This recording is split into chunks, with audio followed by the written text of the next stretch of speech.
میرے حبیب کریم سید عالم صلی اللہ علیہ وسلم نے فرمایا، اللہ کریم نے بندے کو، مخلوق کو پیدا کرنے سے پہلے جو تحریر سب سے پہلے لکھی تھی نا، اللہ نے اپنے پاس جو جملے سب سے پہلے لکھے تھے بندے بنانے سے بھی پہلے، وہ فکر یہ تھے کہ ان رحمتی سبقت اعلی غضبی، رب کریم نے لکھا تھا بے شک میری رحمت زیادہ ہے، میرا غضب زیادہ نہیں ہے۔ اس نے لکھا تھا کہ میری رحمت ہمیشہ میرے غضب پر غالب رہے گی، غلبہ رحمت کا ہے۔ سنیں، بڑی پیاری حدیث، بڑی خوبصورت حدیث، کنز المال میں دیگر کتب احادیث میں ہے۔ حضرت ابو ہریرہ رضی اللہ تعالیٰ عنہ فرماتے ایک بابا جی نبی پاک کی بارگاہ میں آئے، اور جب وہ واپس جانے لگے تو میں نے عمر پوچھی تو عمر تھی 96 سال۔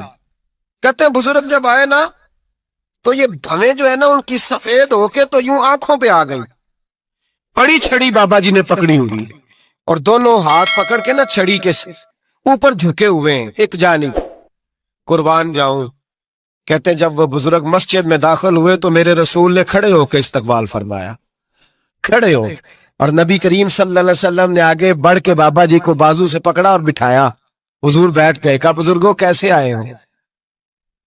تو کہتے ہیں وہ بابا جی بات کرتے تو آنکھ کھول کے پہلے حضور کا چہرہ دیکھتے، پھر وہ بات کرتے تو ان کے لب و لہجے کے اندر بڑی پریشانی، بڑی تکلیف، بڑی مایوسی۔ عرض کرنے لگے یا رسول اللہ، حضور زندگی ساری گناہوں میں بیت گئی ہے، حضور غلطیاں ہی غلطیاں، یاد ماضی عذاب ہے، یا رب چھین لے مجھ سے حافظہ میرا۔ اے اللہ کے رسول بڑی لمبی فہرست ہے، پاپ ہی پاپ ہے، کالے سیاہ دفتر ہے۔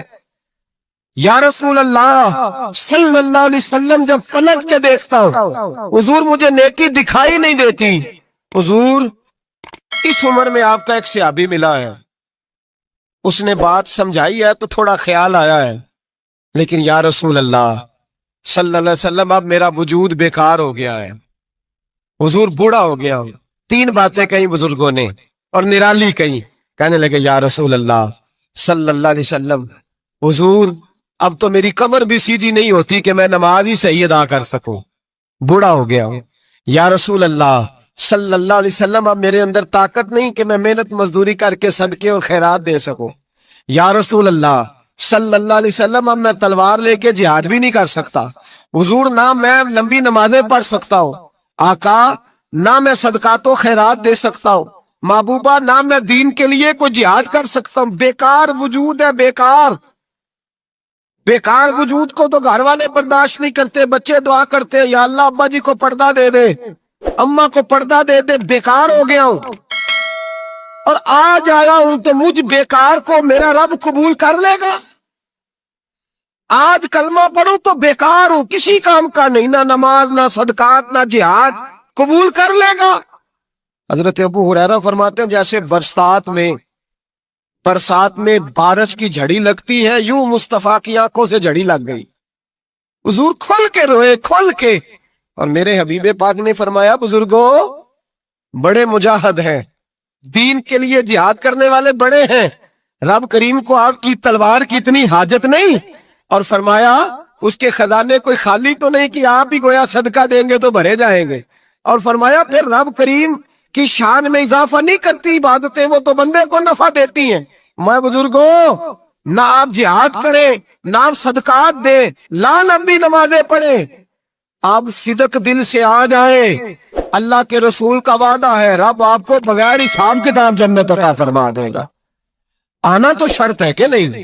آئے تو صحیح، نہ پہنچے تو صحیح، آ گئے، اس کو نہیں عادت صدقات و خیرات کی، جہاد کی، تبلیغ، آئے تو صحیح نا۔ ان العبد اذا عرفا ثم تاب تاب اللہ علیہ، میرے حبیب نے فرمایا بندہ جب رو کے کہتا ہے نا یا اللہ غلطی ہو گئی معاف کر دے، فرمایا میرا مالک اسے فوراً ہی معاف فرما دیتا ہے۔ تو آ تو صحیح، تو آتا ہی نہیں، تو آ ہی نہیں رہا، تو گھر میں بیٹھا ہوا ہے، تو سویا ہوا ہے، تو دکانداری کر رہا ہے، تو پیسے گن رہا ہے، تو آیا ہی نہیں، آ تو صحیح۔ بلکہ میرے نبی پاک فرماتے ہیں جب اللہ پاک کا بھاگا ہوا غلام آتا ہے پھر تو اللہ زیادہ راضی ہوتا ہے، پھر تو اللہ زیادہ راضی ہوتا ہے، زیادہ راضی ہوتا ہے، تو آ تو صحیح، پاس تو صحیح۔ بلکہ صوفیاء تو اور بات کرتے ہیں، وہ کہتے ہیں تو کبھی بھول کے بھی رب رب کرے تو اللہ تو اسے بھی قبول کر لیتا ہے، بھول کے۔ ملا رومی کہتے ہیں بنی اسرائیل کا بندہ ہے،